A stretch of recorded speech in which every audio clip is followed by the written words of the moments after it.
And we are less than 6 months away from Election Day, and an unlikely race is making headlines. A battle for a spot on the 9-member Georgia Supreme Court. Former Democratic Congressman John Barrow is vying to unseat sitting conservative leading Justice Andrew Pinson. 3 other justices seeking new 6-year terms are running unopposed. The contest becoming one of the most competitive and expensive Supreme Court races Georgia has ever seen, with Republican Governor Brian Kemp committing to spend more than $500,000 to help Justice Pinson win the election and keep his seat. The race taking a controversial turn this month when John Barrow was hit with misconduct charges for centering his campaign on a pledge to support abortion rights. Georgia's judicial code of conduct prohibits candidates from making remarks about highly sensitive cases likely to come up before the state's top courts. Joining me now is Georgia Supreme Court candidate and former Democratic Congressman for Georgia, John Barrow. Representative, thank you for joining us. You say that your freedom of speech is being restricted, and you filed a lawsuit to be able to speak freely about the issues that you are running on. Why is this so important to you that you chose to break Georgia's judicial code of conduct for this? Well, it's very important because there's no point in having elections if you can't talk about what the elections are all about. And I want to set the record straight on something, because my opponent has said something that's been repeated often enough. He keeps saying that the code of judicial conduct in Georgia does not allow a candidate to express his views on disputed issues, especially disputed issues that might come before the judge sitting in the court. Now, that's just not true. It's flat out false, and he knows it. Let me just read from the Code of Judicial Conduct what it says. It says, and I quote, "This canon does not prohibit a judge or judicial candidate from publicly stating his or her personal views on disputed issues." And it cites to a Supreme Court decision handed down over 20 years ago, which said that not only do candidates for judicial office have the right to speak to disputed issues, it could be to controversial issues and even controversial issues that may come before them on the bench. And the reason is very basic. The reason is the candidate has a constitutional right to express his views or her views on these matters because the voters have an even more important constitutional right to know what they're voting on.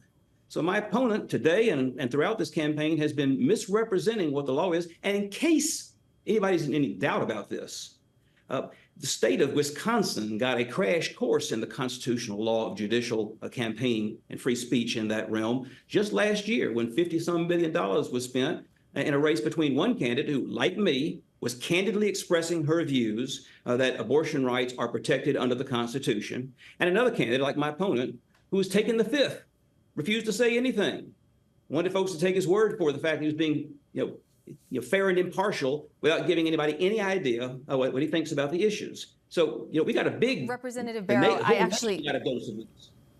Representative, I actually spoke to your opponent earlier in this show, Justice Andrew Pinson, and he questioned whether anyone would want to have a justice who wasn't impartial. And take a listen to what he said. But we take an oath as a judge to put aside personal preferences, politics, anything else, and to keep an open mind with respect to every case that comes before us. Again, I take that oath seriously, and I question whether anyone should want it a different way. Representative, I just want to get your reaction to that. Well, the U.S. Supreme Court in that decision I cited a while back dealt with that issue very directly.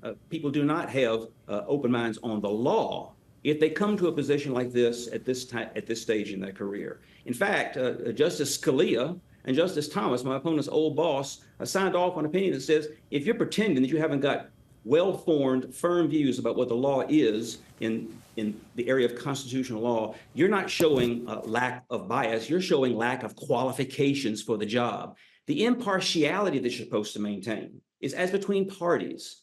You're not supposed to favor one party or another. But that does not mean you're not supposed to favor the one side of the law or another. I mean, the law is something that has grown, and if we abide by the rule of law, we're committed to it. We know what it is when we go into the job. My opponent wants folks to think that he's being fair and impartial by, remaining mum on the issue. But what that does, all that does, is it enables a candidate to sneak into office without saying what his or her views are. And then once they're in office, when people find out, it's too late to do anything about it. Mm-hmm. He claims that there's a lot of concern on the public about partisanship in the courts. The number one cause of partisanship.